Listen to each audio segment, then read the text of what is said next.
Hello friends, welcome back to my channel food lover zone. বন্ধুরা, আবারও একটা নতুন রেসিপি নিয়ে চলে এসেছি কিন্তু আজকের রেসিপিটা একটু অন্যরকম। সম্পূর্ণ নিরামিষ কাবলি চানা বানাবো, একদম পেঁয়াজ রসুন ছাড়া। কিন্তু তাই বলে যে স্বাদে একটুও কমতি হবে তা নয়, কিন্তু একদম আমিষ চানা মশলাকেও ছাড়িয়ে যাবে স্বাদে। চলো তাহলে রেসিপিতে চলে যায় চটপট। কাবলি চানাকে রাতে ওভারনাইট সোক করে নিতে পারলে সবচেয়ে ভালো হয়। আমি রাতে ওভারনাইট সোক করে নিয়েছি, তারপর এবার একটা প্রেসার কুকারে দিয়ে দিলাম। এবার এখানে একটা ট্রিক রয়েছে, একদম দোকানের মতো একদম ঘন কালো কালার আনতে গেলে 1 টেবিল স্পুন মতো চায়ের পাতা অ্যাড করে দাও। আমি এখানে কোনো রকম স্ট্রেনার ইউজ করিনি, কারণ আমি এই চা পাতার জলটা আর চা পাতাগুলো অ্যাড করব না। তোমরা যদি এই জলটা ইউজ করতে চাও তাহলে অবশ্যই চায়ের পাতা স্ট্রেনারের সাথে ইউজ করবে। ছোট্ট ছোট্ট স্টিলে স্ট্রেনার পাওয়া যায়, ওতের মধ্যে দিয়ে ইউজ করতে পারো। 1 টেবিল স্পুন মতো নুন দিয়ে প্রেসার কুকারটা ঢাকা দিয়ে দেবো, আর 2টো সিটি পড়লে গ্যাসটা বন্ধ করে দেবো। এবার অন্যদিকে একটা কড়াই বসিয়ে দেবো, আর তাতে 4 টেবিল স্পুন মতো ভেজিটেবল অয়েল দিয়ে দেবো। এবার তেলটা গরম হয়ে গেলে তার মধ্যে একটা তেজপাতা আর একটা শুকনো লঙ্কা আর গোটা গরম মশলার মধ্যে 2টো এলাচ ফাটিয়ে দিয়ে দেব, আর একটু দারচিনি দিয়ে দেব। এখানে একটা জিনিস তোমাদের বলে দিই, তোমরা দেখতে পাচ্ছ ভিডিওতে আমি গরম তেলের মধ্যে 1 টেবিল স্পুন মতো চিনি দিয়ে দিলাম। এখানে চিনিটা আস্তে আস্তে গলে ক্যারামেলাইজ হয়ে যাবে, আর গোটা রান্নার মধ্যে একটা সুন্দর কালার চলে আসবে। 1 টেবিল স্পুন মতো আদা বাটা তেলের মধ্যে দিয়ে দেব। এই সময়তে আঁচটা থাকবে লো টু মিডিয়ামে, আর একটা বড় টমেটো ছোট ছোট করে কেটে নেব আর তেলের মধ্যে দিয়ে দেব।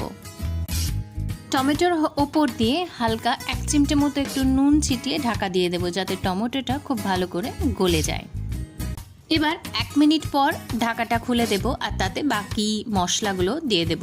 1 টেবিল স্পুন মতো হলুদ গুঁড়ো দিয়ে দেব, তারপর 1 টেবিল স্পুন মতো ধনে গুঁড়ো দিয়ে দেব, আর 1 টেবিল স্পুন মতো কাশ্মীরি লঙ্কার গুঁড়ো দিয়ে দেব।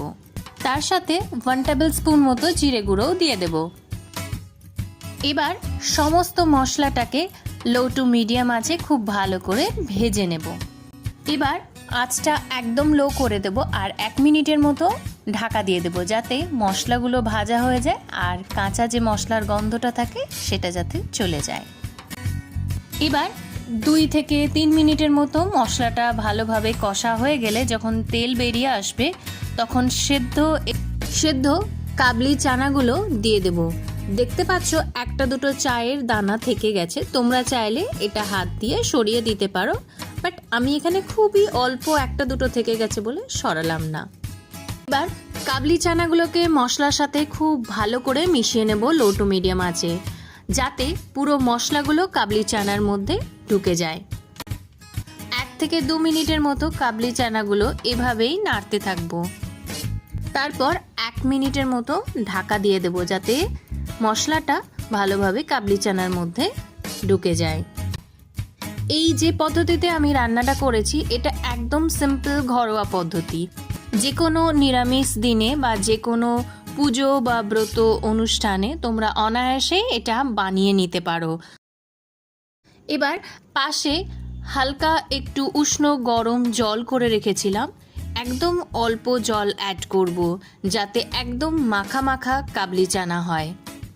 আমি যেহেতু আগে নুনটা দিয়েছিলাম, সেই জন্য প্রয়োজন মতো স্বাদ অনুসারে নুনটা দেবে, আর তোমরা চাইলে ব্যালেন্সের জন্য একটু চিনিও দিয়ে দিতে পারো। আমি এখানে 4 থেকে 5টা গোটা কাঁচা লঙ্কা দিয়ে দেব। এবার ঢাকা দিয়ে দেব, আর 2 থেকে 3 মিনিটের মতো এটাকে ফুটতে দেব ভালোভাবে। 2 থেকে 3 মিনিট মতো ভালোভাবে ফুটে গেলে গ্যাসটা বন্ধ করে দেব, আর আমি এখানে অল্প 1 টেবিল স্পুন মতো কসুরি মেথি হাতে ঘষে ছিটিয়ে দিলাম।